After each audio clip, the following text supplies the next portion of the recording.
In the world of Fire Emblem, they say only a dragon's fang can pierce the thick, unyielding hide of another dragon. And so, the falchion was forged, created for one purpose: to put an end to the creeping madness said to consume all dragon lords in time. But what if that idea were turned on its head? What if the blade wasn't forged to quell the gods' madness, but to slay them outright? Not a beacon of hope for humanity, but a symbol of corruption and darkness. These are the heroes' relics of Fire Emblem Three Houses, wielded by the so-called elites and their royal descendants. Yet, rather than serving as medals of honor, they carry a much grimmer secret. Much of Fodlan's history is steeped in shadow, and it seems both the relics and the world of Fodlan itself will be returning in Fortune's Weave. While it's still unclear what role the relics will play, or even whether this new tale is a sequel or an alternate timeline, now feels like the perfect time to look back on the world that started it all. Whether you're here for a refresher on Three Houses' history, curious about the events that shaped the world before the game began, or simply intrigued by the relics themselves, join me as we uncover the history of Fodlan, the story of the goddess, and of those who slither in the dark.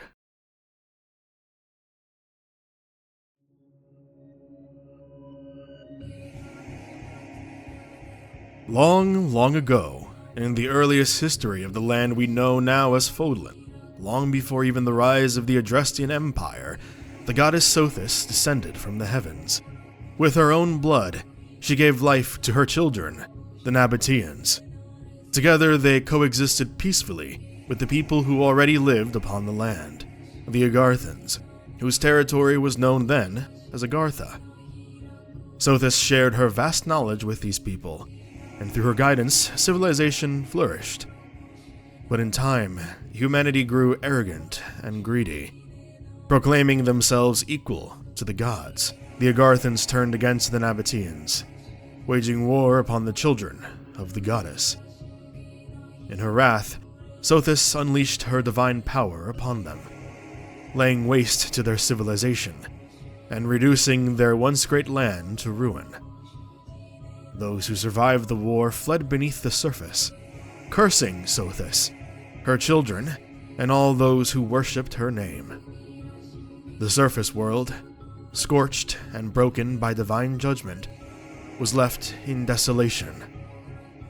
Saddened by the devastation she had caused, Sothis used the last of her power to restore the land, and then fell into a deep slumber within the Holy Tomb.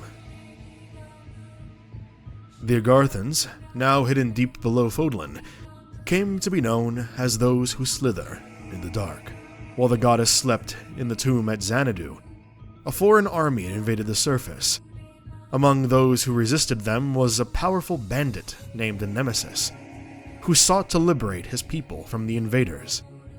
And it was then that those who slither made their first move. They approached Nemesis, whispering that he could indeed free his people, if he were to wield the power of the goddess herself. As Sothis slept within the holy tomb, Nemesis crept inside and killed the goddess.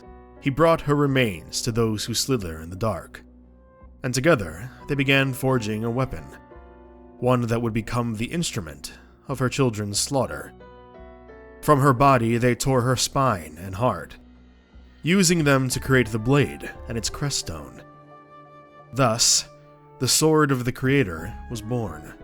Nemesis drank the goddess's blood, and from that blasphemous act, a mark appeared upon his body, the crest of flames. Under instruction of those who slither, and empowered by stolen divinity, Nemesis ventured to Xanadu once again, and massacred the Nabateans, murdering nearly all of Sothis' children. Those who slither used the corpses of the fallen to forge the remaining heroes' relics, grotesque weapons crafted from divine remains. Nemesis' band of thieves was given these relics, and like their leader, they too drank the blood of the goddess's children, gaining crests of their own yet they were ignorant of the true origin of their newfound power. They never learned the truth of what happened that day in Xanadu, now known as the Red Canyon, named for the Nabatean blood that drenched its soil. Some of them didn't survive long after ingesting the blood. One among them, Maurice, whose crest would later be known as the Crest of the Beast, overtaxed his power, transforming into a monstrous demonic creature. Whether this occurred before, during, or after the coming war remains uncertain. In time, Nemesis rallied his forces and expelled the foreign invaders that once threatened the land. He was hailed as a hero, and came to be known as the King of Liberation. Around this time, near what is now the city of Enbar, one of the goddess's surviving children, Seiros, began traveling across Fodlan, determined to rally an army to oppose Nemesis. She gathered the remaining Nabateans who had survived the massacre at Xanadu: Sethlin, Keyhole, Indek, and Macuil. Together, they became known as the Four Saints, and they pledged their support to Seiros in the coming war. In Enbar, Seiros met Wilhelm Paul Hresvelg, with whom she forged an alliance. As a sign of trust, she bestowed upon him her own blood, granting him the crest of Seiros. With the combined strength of Seiros, the Four Saints, and Wilhelm's forces, the Adrestian Empire was founded. They rallied their armies and marched to confront Nemesis and his 10 elites in what would become known as the War of Heroes. Tell me, Nemesis, do you recall the Red Canyon? You'll die! Die! Die! You took everything that I loved! After the war's end, Nemesis and his elites were defeated, and the Adrestian Empire claimed dominion over all of Fodlan. The Church of Seiros, which had been established prior to the war, soon rose to even greater prominence, guiding the faith, history, and destiny of the continent for centuries to come.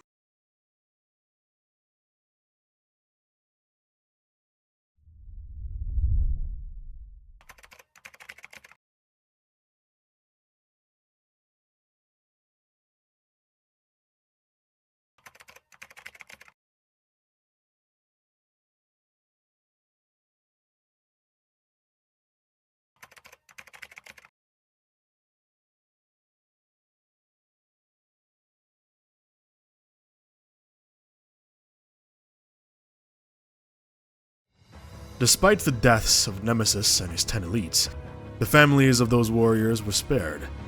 These bloodlines would go on to become some of the most influential leaders across the Empire. None of them appear to have had a direct familial connection to Nemesis himself, and whether he left behind descendants of his own remains unknown. Before moving further past the War of Heroes, let's take a moment to talk about the 10, or rather 11 if we include Maurice, elites who served under Nemesis, their individual heroes' relics, and the symbolism and mythological inspiration behind them. Each of these elites bore a crest, carved into their very flesh and blood, a mark that would define their lineage for generations to come. Blathid with Eredfar, Regan with Failnot, Lamine with the Raphael gem, Goneril with Frykugil, Daphnel with Lewin, Dominic with Crusher, Gautier with the Lance of Ruin, Fraldarius with the Aegis Shield, Gloucester with the Staff Thyrsus, Charon with Thunderbrand, and Maurice with Blutgang. Each of these elites was eventually hunted down by Seiros and her army during the War of Heroes, slain and their relics confiscated, save Maurice. Not much is known about the elites themselves, though it's likely they were of Agarthan descent. Unlike Nemesis, they seem to lack full awareness of those who slither in the dark, or were at least ignorant of their deeper involvement in the events surrounding the Red Canyon. Now, let's talk about the symbolism behind each relic. Eredfar is a spear from Irish mythology, most notably associated with Lugh, the Celtic god of light. It was said to be so deadly that once drawn, it demanded blood. It can only be quenched by plunging its tip into water or blood. A fitting weapon for both the elites and Dimitri, who later wields it to enact his vengeance. Failnaught is a bow attributed to Sir Tristan in Arthurian legend, a weapon that never fails to hit its mark. It symbolizes clarity of vision, aligning perfectly with Claude's truth-seeking, forward-thinking nature. Raphael is derived from Raphael, the archangel associated with healing and protection. The Raphael gem grants defensive bonuses, symbolic of divine protection. The Lamine bloodline's association with magic and purity ties strongly to angelic imagery, fitting for Mercedes. Freikugel translates to free bullet or magic bullet, referencing the Freischütz legend in German folklore, a hunter who makes a pact with the devil for bullets that never miss. Power gained through dark means fits perfectly with how the hero's relics were forged. It also amusingly suits Hilda's personality. If anyone would use a weapon that never misses just to save themselves the trouble, it's her. Lewin, or Lug's spear, is one of the 4 treasures of the Tuat de Danann. It was said to burn with magical energy so fierce it had to be submerged in water when not in use. The Daphnel family values grace and composure. Perfect match for a relic symbolizing divine power kept under control. The name Crusher may allude to Sancta Domina, or from Dominic, meaning of the Lord. It represents holy destruction, faith weaponized. The relic's connection to faith and magic ties neatly to Annette's family, who have long served the Church of Seiros. The Lance of Ruin draws from both Celtic and Arthurian traditions. While not directly based on one weapon, it resembles the Lune of Chelchar, a fiery spear that had to be cooled in water lest it destroy everything around it. It's fitting for Sylvain, who views his crest as a curse, much like the spear's own destructive nature. It's also very similar to the origins of Erdvar. The Aegis was the divine shield of Zeus, and later Athena, representing both protection and divine authority. Here, the same symbol of holy defense is twisted, tainted by the blood used to forge it. The Thyrsus was a staff carried by Dionysus and his followers, adorned with ivy or pine cones. It represents divine frenzy, ecstasy, and intoxication. Its magical qualities fit Lysithia's immense power, while the Dionysian symbolism connects well to Lorenz's flamboyant and noble persona. Charon, in Greek mythology, was the ferryman of the dead, guiding the souls across the river Styx. Thunderbrand may draw from Mjolnir, Thor's hammer, or from Bran, plus thunder. It embodies divine judgment and speed, striking like a bolt of heavenly wrath. The name Charon itself ties to death, perfectly fitting for Catherine's lightning-fast swordplay. Blutgang translates to blood path, or blood battle in Old German. In the Three-Jack Saga, a Norse epic, it's a sword wielded by heroes, often cursed. That curse mirrors Maurice's own fate, transformed into a beast by his relic's corruption, and symbolizes the ultimate price of bloodshed, divine power twisted into monstrosity. So there's quite a lot of Germanic influence, among other things, across these relics.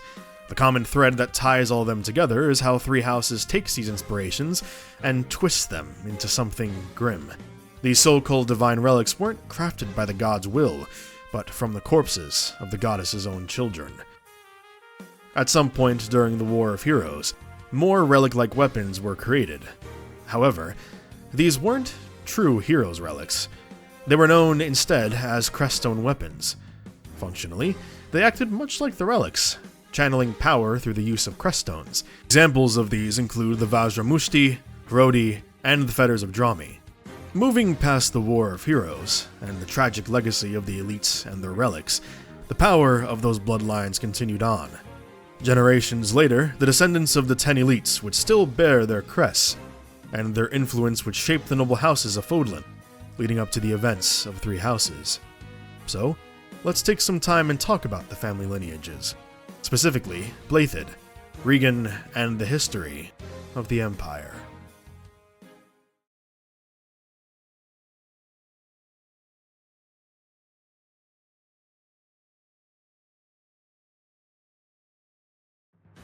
From Blaiddyd's family line came Lug, the founder and first king of the Holy Kingdom of Fargus.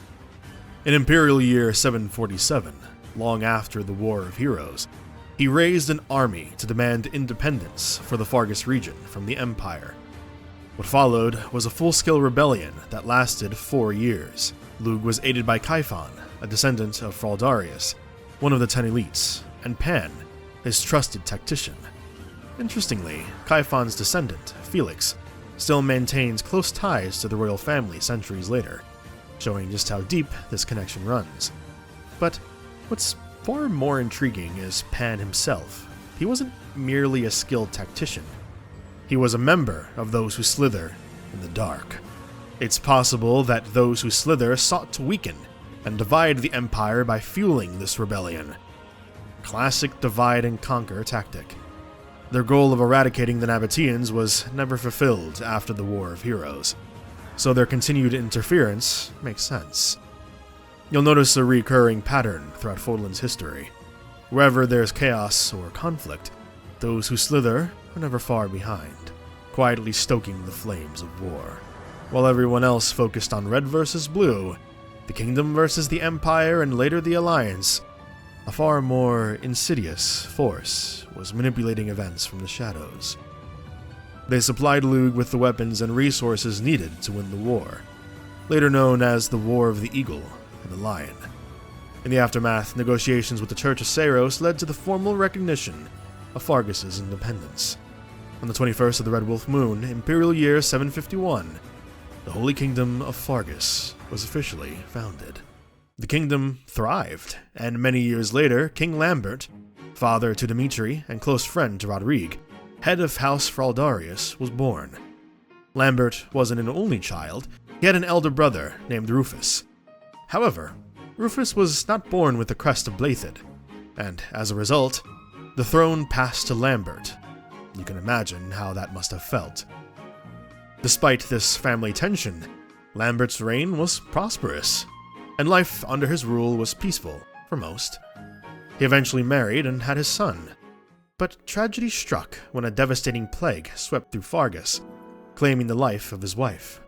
Eventually, a mage named Cornelia arrived and miraculously cured the plague that had ravaged Fargus. In gratitude, the royal family welcomed her into their service.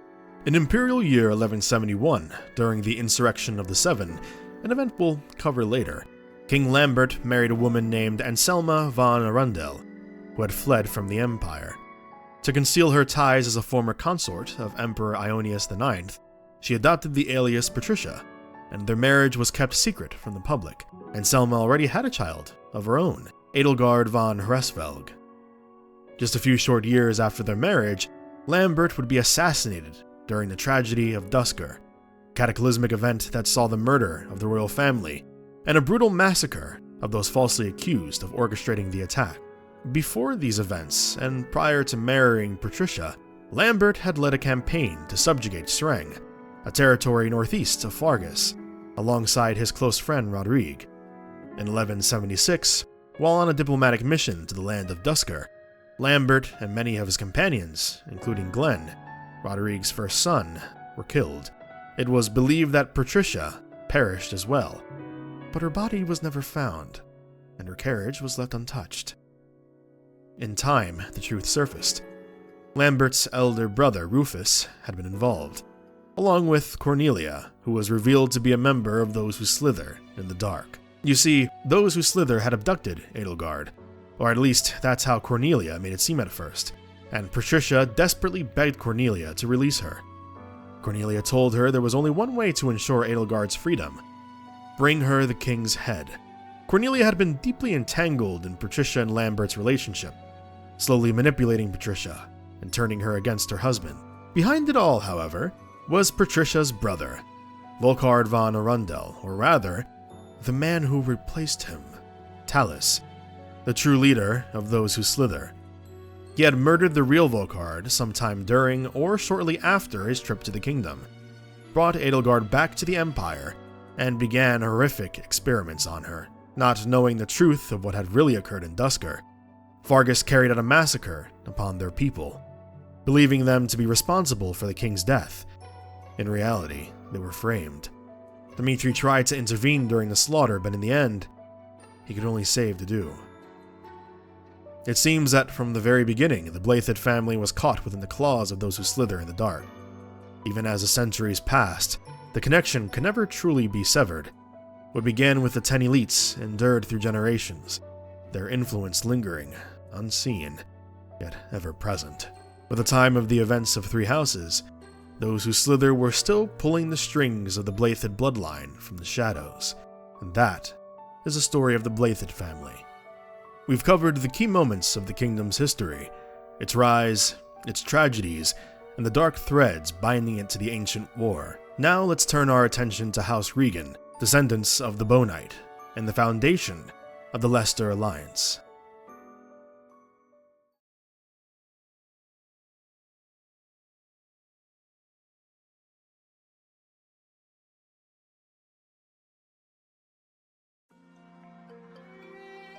So I mentioned the Creststone weapons earlier, the relic-like weapons, but I didn't mention who crafted them. That would be Saint Macuil, who allied with Seiros during the War of Heroes. House Regan possesses a Creststone weapon called Belgada. This may imply that, before or during the war, Regan, despite being one of the 10 elites, initially allied with Seiros before betraying her.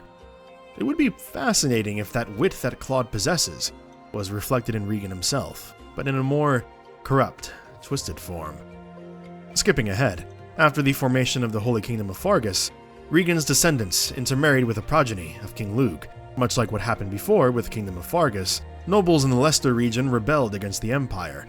The kingdom saw this as an opportunity, and proceeded to occupy and annex Leicester. In 861, 3 sons of the late King Claus I divided the kingdom among themselves, with one of those princes ruling Leicester as the Archduke. He passed away in 881, but the other nobles rejected his heir and launched a second bid for independence, led by the Duke of Regan, who belonged to a cadet branch of the Blythed royal family. What followed became known as the Crescent Moon War, which brought destruction to both Fargus and Leicester for years. Eventually, in the year 901, both sides mutually disengaged, and the Leicester Alliance was formally founded as a republic of nobles.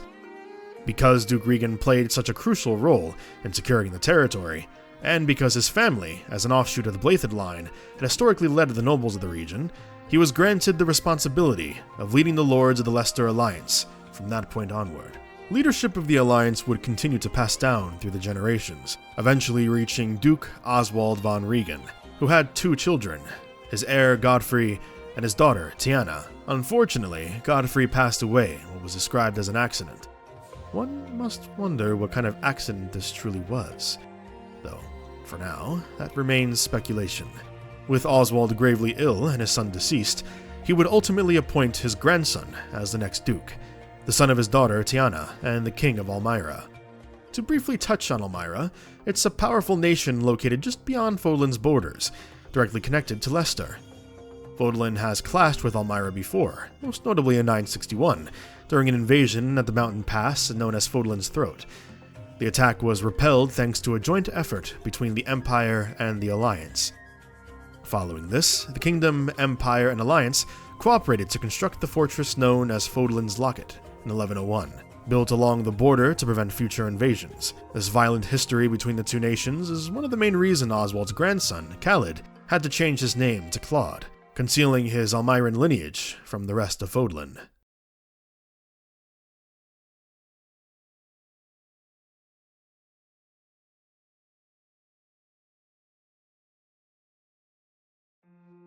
Now we move on to the Empire.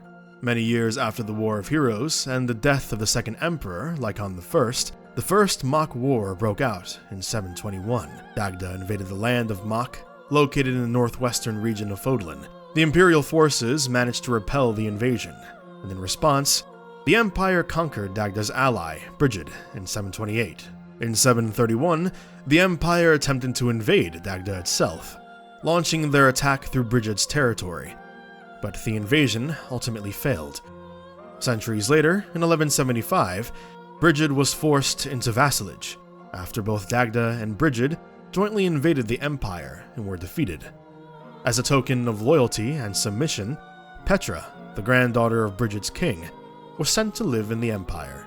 We've already covered the rebellions of the Holy Kingdom and the Alliance, as well as the Elmiran invasion, so we'll skip ahead to 1065, when an insurrection led by the Southern Church took place, though it was eventually quelled.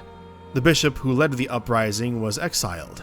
In response, The Empire established a Ministry of Religion under House Varley, ensuring a channel of control and diplomacy between the Empire and the Central Church. Another, even greater insurrection erupted in 1171. Not long after Ionis IX ascended the throne and his daughter, Edelgard, was born. The Insurrection of the Seven began as a direct response to the Emperor's attempts to consolidate power within the Adrestian Empire. His push for central authority enraged the nobility, and it was House Rim that struck first. In 1167, House Rim sought to secede from the Empire entirely, with plans to join the Leicester Alliance. With aid from their neighbors, House Ordelia, Rim raised their banner in rebellion. However, the Empire acted swiftly and brutally. The uprising was crushed, and House Rim's main bloodline was eradicated. A puppet head was installed to maintain appearance, that being Yuritsa, while House Eyre quietly assumed true control of their lands behind the scenes. The ruthless suppression of House Rim sent a chilling message to the rest of Adrestia's nobility. Fearing that the Emperor would soon turn his sights on them, 6 of the Empire's most powerful houses formed an alliance to curtail Ionis IX's authority. Led by Duke Ludwig von Eyre, they moved against the throne in 1171, stripping the Emperor of nearly all his power and reducing him to little more than a figurehead. From that point forward, Duke Eyre effectively ruled the Empire, and the nobles who backed him used their newfound influence to enrich themselves at the expense of the realm. These events left deep scars on Princess Edelgard, the Emperor's 9th daughter. When the insurrection broke out, her uncle, Lord Volkard von Arundel, a key ally of Duke Eyre, took Edelgard to the Holy Kingdom of Fargus for her safety. They remained there until political turmoil began to settle. Her mother also fled to Fargus, unbeknownst to Edelgard.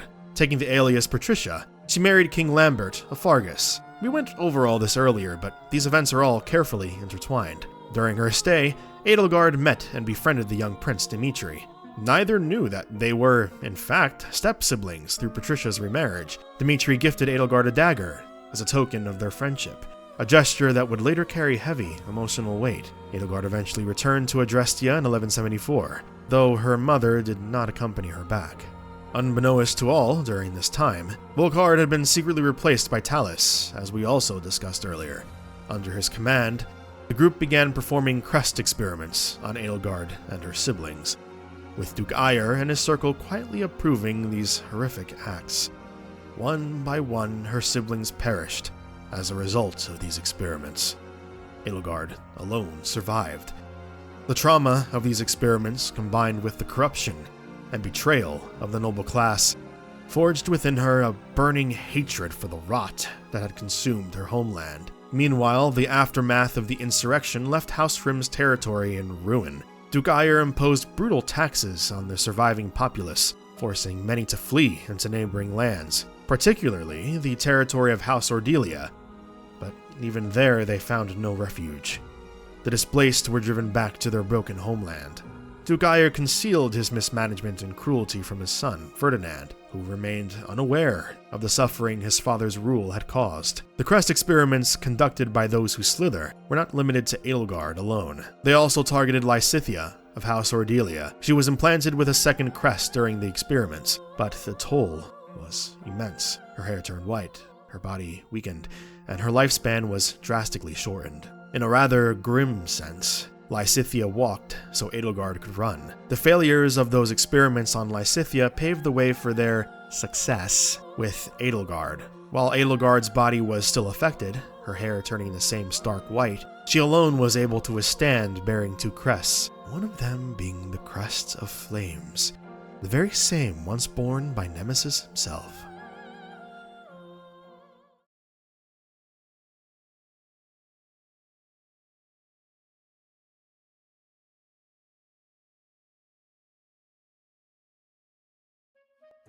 We've now covered the 3 major houses and their lineages. Sure, I could go over every single elite's family history, but let's be honest, this video is already packed with information as it is. I'll leave that for a potential sequel, if I ever decide to do one. For now, I just want to focus on the most important parts of Fodlan's history, enough for you to grasp the big picture without being overwhelmed. With that said, let's talk about the church next. and what became of Seiros after the War of Heroes. As we already know, the church itself was founded before both the War of Heroes and the Adrestian Empire by Seiros herself. There are several branches of the church across all of Fodlan. The Central Church, overseen by Archbishop Seiros, which governs all others. The Eastern Church, which currently operates within the Alliance, the Western Church, located in the Holy Kingdom, and the Southern Church, which was disbanded after the first major insurrection we mentioned earlier. In its place now stands the Ministry of Religion. The Knights of Seiros, the church's military division, often lent aid to each territory, but they act independently, separate from the three nations. The church as a whole serves this mediating role across Fodlan, functioning as both a religious and political balance of power. In Imperial Year 185, Garrick Mach Monastery was completed, itself part of the Central Church. Centuries later, around the year 980, the Officers' Academy was established within its walls, serving as a school for the youth of all three nations. Depending on your nationality, you'd be placed into one of three houses: the Blue Lions, the Black Eagles, or the Golden Deer. It was a place for both nobles and commoners alike, though, given the steep cost of enrollment, it naturally leaned heavily toward the nobility. But let's rewind a bit. Back to the year 185, when the monastery was first founded. Seiros, still burdened by the loss of her mother, the goddess slain by the Agarthans, sought a way to bring her back, gathering her most devoted followers, those gifted in mystic arts and ancient blood rituals, and perhaps Nabateans themselves, though that's uncertain, it's just speculation. She tasked them with resurrecting the goddess. This ritual became known as the Rite of Rising. To perform it, they used a sacred artifact known as the Chalice of Beginnings, along with their own blood, in an attempt to revive the progenitor god. Unfortunately, the ritual failed, and the chalice was sealed underground. Burdened by their failure, the four apostles, those who had conducted the rite, departed from the church and scattered across Fodlan in self-exile. Noah fled to the ocean, settling in what would later become the Nouvelle territory within the Empire. Chevalier, listen, I had to pronounce those German names earlier. I'm not even going to look this one up, alright? I'm just going to wing it. Exiled himself to the far eastern mountains, the region that would one day be part of the Alliance. Eventually, the village of Kupala would form there. Timotheus settled in a village hidden deep within a forest, one that would later bear his name. He was said to possess a strange gift, the ability to summon animals with just a sigh, strangely enough. Finally, Aubin retreated underground, into a place we now know as the Abyss. Why did they leave, you might ask? Well, they didn't just fail, it was a colossal failure. The first time they attempted the rite, it didn't simply fizzle out, it backfired. An umbral beast was summoned, born from the chalice and the blood of the apostles. Much like the demonic beasts, it was a corruption of Nabatean blood, a twisted reflection of what they were trying to bring back. But Seiros didn't stop after this failure. Despite all the wars, invasions, and insurrections raging across Fodlan, much of her time was still spent experimenting. It's unclear exactly what she did to conduct these experiments, but her goal was singular: to create vessels, new bodies for the goddess to inhabit, another possible way to revive her mother, or at least so she thought. There were 12 vessels in total, created over the span of 1,000 years. Each had their own life, their own personality. Ironic, isn't it? In trying to resurrect her goddess, Seiros herself was trying to play God. I should probably stop calling her that name, huh? You see, Seiros isn't actually her name. At some point, she started calling herself Rhea, yet another name, and with that came a rewriting of Fodlan's history. She lied about much of what happened during the War of Heroes, and the events that came before it. Even the truth behind the relics was buried in shadow. Rhea crafted a false tale that painted Nemesis and his band of elites as heroes. Why? Well, it was to protect herself and the other Nabateans, few as they were, who still lived in Fodlan. And honestly, I'm sure she didn't want anyone else repeating the mistakes of those who dwelled beneath the earth. Many in Fodlan did view Nemesis as a hero, after all. He did stop the invasions threatening their lands. So, Rhea had to come up with a lie that was believable. That's where the story we hear in the game comes from. The one claiming that the relics were gifts from the goddess herself, only for Nemesis to eventually go corrupt and be defeated. Was Rhea her real name before all of this? It definitely wasn't Seiros, and honestly, who knows if that's even the truth either. Maybe we'll never know what her original name was. Anyway, back to the whole human experimentation thing. Eventually, Rhea, Saros, this chick, she created Citri, like the others, by implanting the crest of Sothis within her. This experiment failed too, but Rhea and Citri grew close over time. Citri later met a man named Gerald, and the two fell in love. They had a child together, but when the baby was born, it was weak. It wasn't expected to live long. To save her child, Citri made one final request, that the crest stone be implanted within the baby instead. It was her dying wish. Rhea agreed, and through that act, the child was revived. The name they gave the child was Byleth.